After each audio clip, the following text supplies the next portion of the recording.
आज आपण डोसाची रेसिपी बघणार आहोत।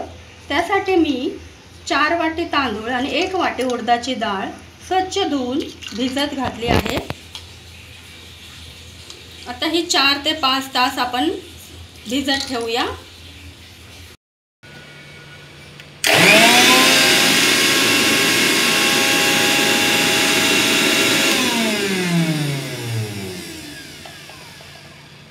आपण आता पाहूया आपण जे पीठ रात्रभरासाठी भिजत ठेवलं होतं ते वर फुलून आलेलं आहे की नाही बघूया।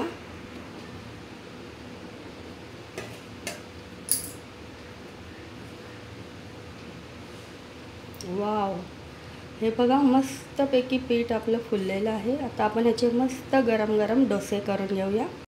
पॅन तापलेला आहे। आता आपण 1 चमचा तेल सोडूया। मस्त तेल असं लावून घेऊया।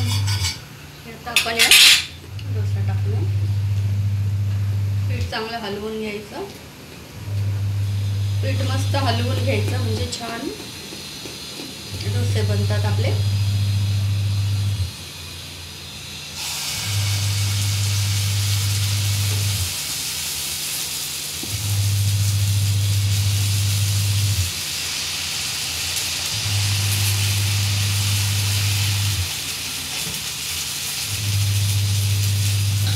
झाकण ठेवूया। आता आपला डोसा आपण परतून घेऊया। बघा किती छान डोसा आपला तयार झालेला आहे। डोशासोबत खाण्यासाठी आता आपण मस्त खोबऱ्याची चटणी बनवूया। त्यासाठी मी अर्धी वाटी नारळ, हिरवी मिरची, कोथिंबीर आणि लसणाच्या 4 पाकळ्या हे आता मी मिक्सरमधून वाटून घेणार आहे। आणि हे फोडणीसाठी कढीपत्ता, जिरे आणि मोहरी। कढईत आपण 2 चमचे तेल घालूया।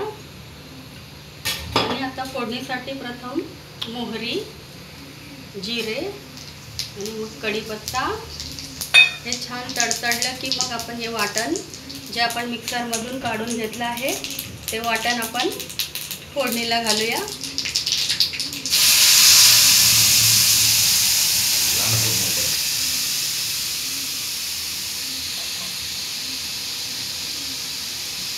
चटणी तयार आहे।